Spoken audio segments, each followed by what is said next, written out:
Carla Blas and the Wise Cat. Once upon a time, there was a friendly girl called Carla Blas. She was on the way to see her brother Mavis John when she decided to take a shortcut through Kenny Vale.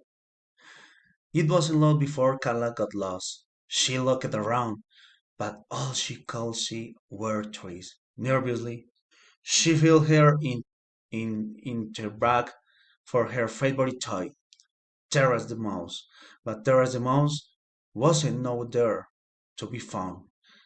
Carla began to panic. She felt sure she had packed Terrace the mouse. To make matters worse, she was starting to feel hungry. Unexpectedly, she was a wise cat dressed in a green jacket, disappearing into the trees.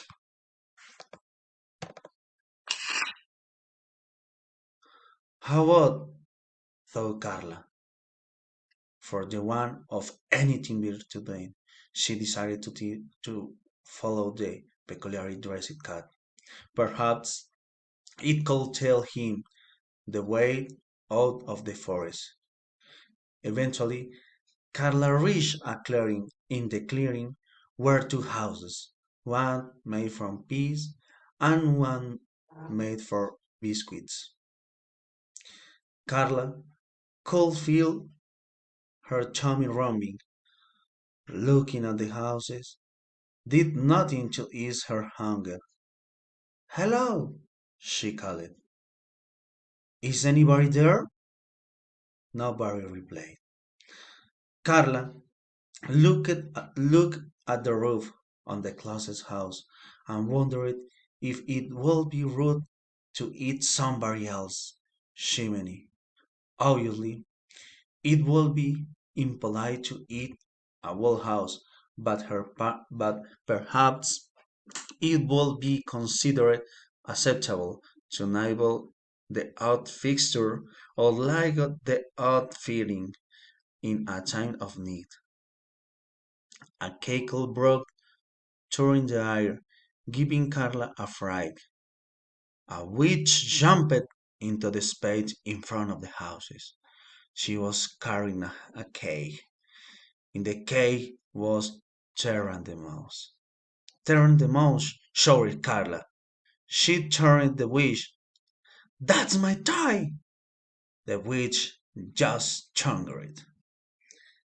Give Terran the mouse back, cried Carla. Not on your Nelly, said the witch.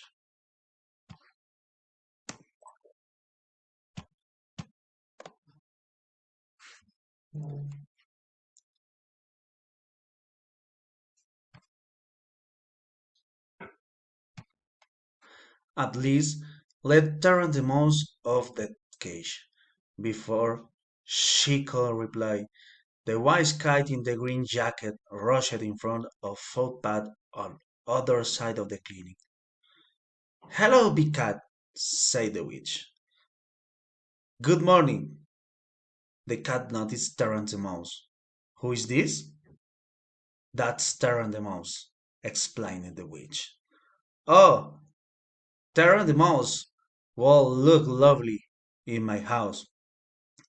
Give it to me, demanded the cat. The witch shook her head.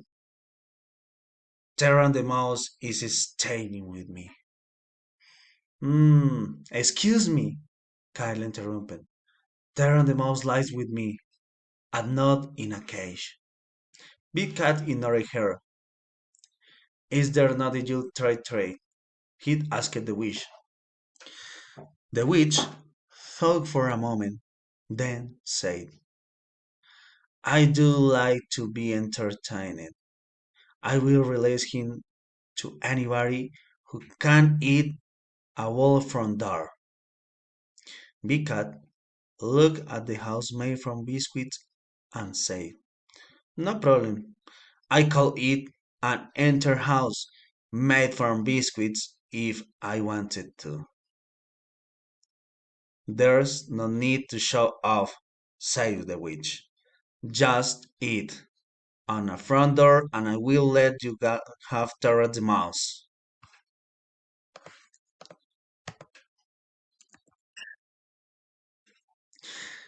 Carla watched, feeling very worried.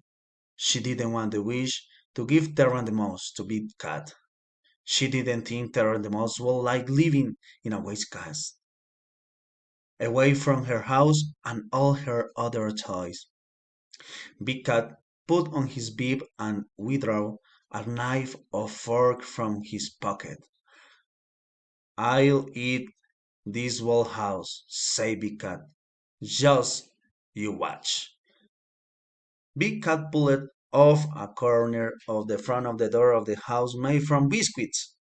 He gulped it down smiling and went back for more and more and more. Eventually, Big Cat started to hurt bigger, just a little bit bigger at first.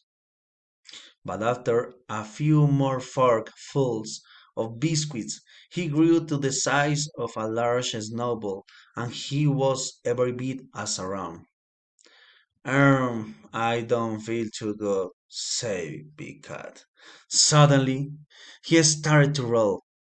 He'd grown so round he could no longer balance. Help! He cried as he rolled off down a slope into forest. Big Cat never finished eating the front door made from biscuits, and Terence the Mouse remained trapped in the wish cave.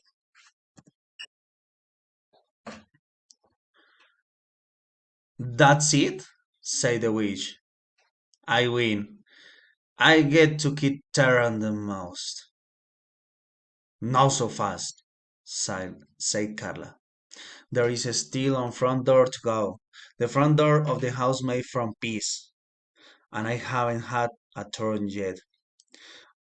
I don't have to give you a turn, lauded the witch. My game, my rules.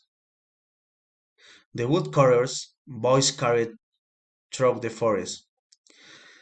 I think you should give her a chance. It's only fair.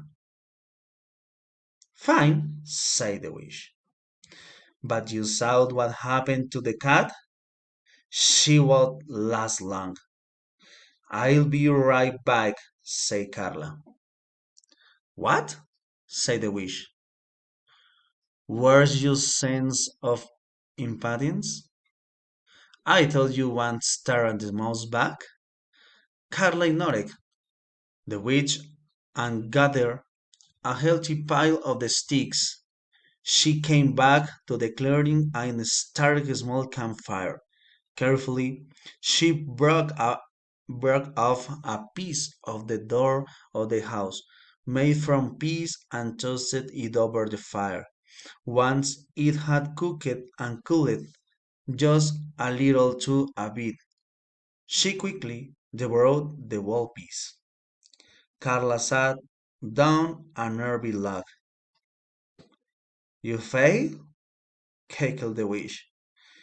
You were supposed to eat the whole door? I haven't finished, explained Carla. I am just waiting for a food to go. When Carla's food had digested, she broke it off other piece of the door made from peas. Once more, she toasted her food over the fire and waited for it to cool. Just a little. She ate it at leisurely pace, then waited for it to digest. Eventually, after several settings, Carla was down to the final piece of the door made from peas. Carefully, she tossed in and allowed to cool just a little. She finished her final colors. Carla had eaten the entire front of the doors made from peas.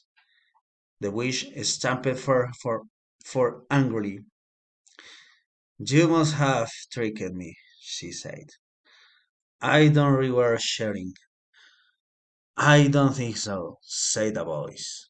It was the wood courier. He walked back into the clearing, carrying his axe. This little girl won't fair and square. Now hand over the ransoms, or I will chop your broomsticks in half. The witch looked horrified. She grabbed her broomstick and placed it behind her. Then, huffing, she opened the door of the case. Carla hurried over the grabbed Terence the mouse, checking that her favorite toy was alright. Fortunately, Terence the mouse was unharmed. Carla thanked the wood courier, grabbed a quick souvenir, and hurried on the meet Mavis. It was starting to get dark. When Carla got to Mavis' house, her brother threw her arms around her. I was so worried, cried Mavis. You are very late. As Carla described her day, she could tell that Mavis didn't believe her, so they grabbed a knife from her pocket. What's that? asked Mavis. Carla unwrapped a doorknob made from whiskey. Pudding? She said. Mavis almost fell off her the chair. The end.